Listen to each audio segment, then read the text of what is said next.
et bienvenue dans mes petits papiers. Je suis Judith, je suis démonstratrice Stampin' Up dans le nord de la France.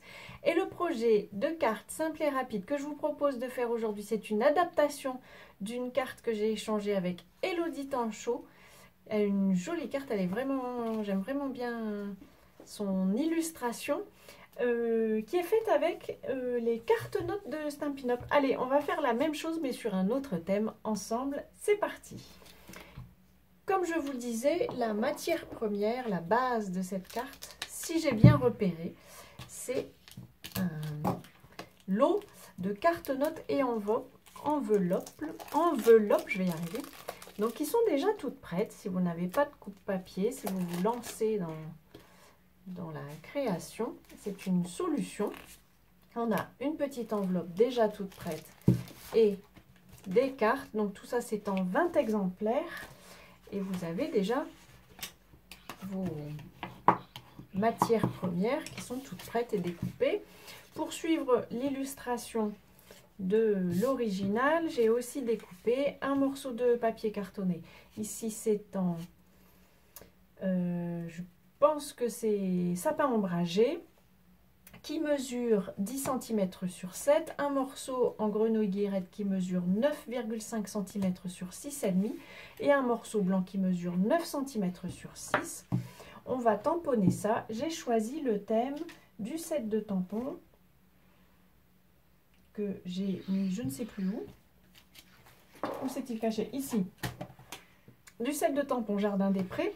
J'ai pris le souhait chaque jour apporte sa récolte de bonheur, pardon, et le petit panier avec des fleurs. Je vais le tamponner en gris souris parce que vous le savez, c'est une couleur que j'aime bien, que je trouve pratique un peu plus que les autres noirs. Et donc mon petit panier, et je vais mettre ça en couleur avec les crayons aquarelle.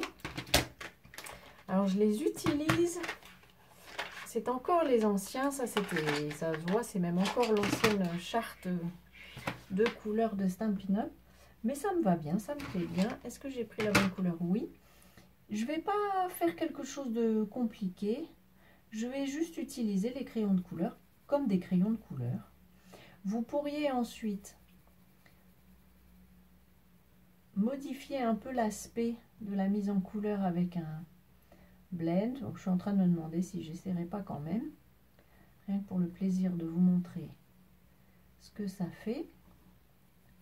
Donc je mets un peu de couleur marron.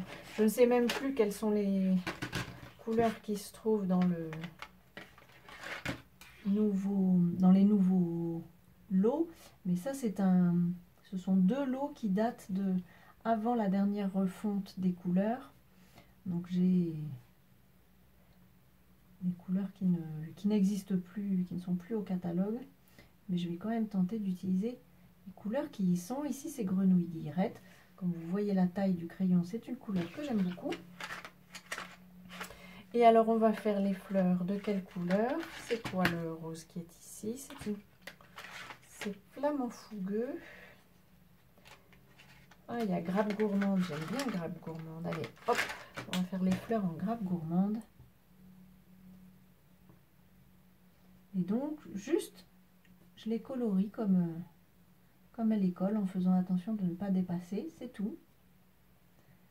Et même, c'est pas grave si ça ne va pas jusqu'au bord. Et donc, je ne résiste pas à l'envie de vous montrer. Je vais fermer ça avant de planter ma manche dedans.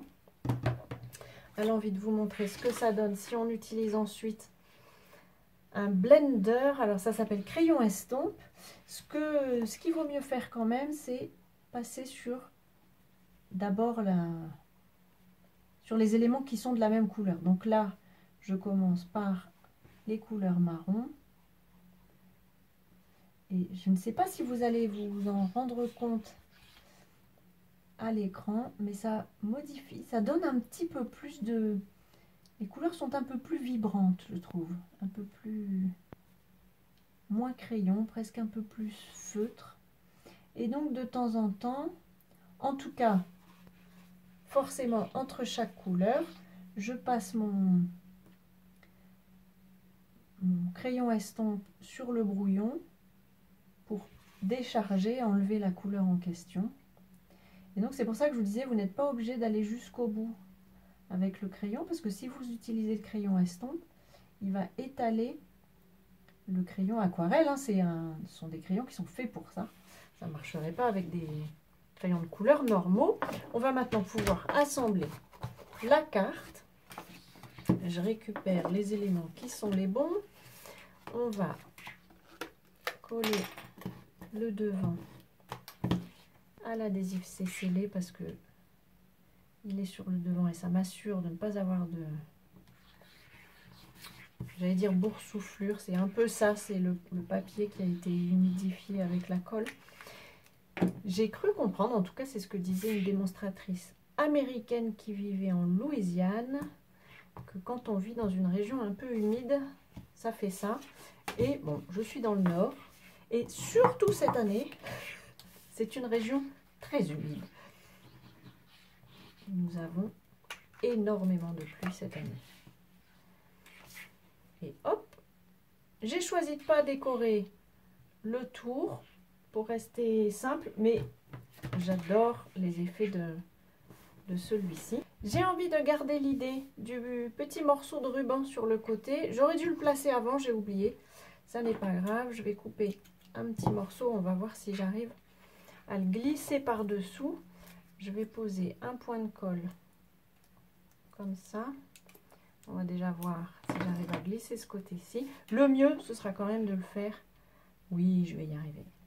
De le faire avant de coller votre carte. Et voilà, pour pouvoir le coller comme ceci. J'attrape à nouveau un deuxième point de colle que je vais mettre ici. Voilà. J'attrape le tout. Et j'ai mon petit morceau de ruban qui est positionné. Ça aurait été mieux avant, il aurait sûrement été mieux positionné. Si vous le faites, cette carte, positionnez-le donc avant, ce sera plus confortable et mieux réparti. Voici la petite enveloppe qu'on pourrait décorer aussi. Je vous représente ce qu'on a utilisé. Le set de tampons Jardin des Prés qui n'est pas dans un catalogue, il est directement sur la boutique en ligne. Vous pouvez l'acheter sur la boutique de n'importe quelle démonstratrice et donc sur la mienne aussi. Un grand merci encore à Elodie Tanchot d'avoir bien voulu swapper avec moi. Voici une nouvelle version, c'est le même principe. J'espère que ce projet vous aura inspiré. Une petite carte comme ça à déposer peut-être dans un paquet, avec un paquet ou sur un bureau, ça c'est sympathique comme tout. Voilà, je vous souhaite avant notre prochaine rencontre, comme toujours, de passer de belles journées créatives et bien entendu, je vous embrasse.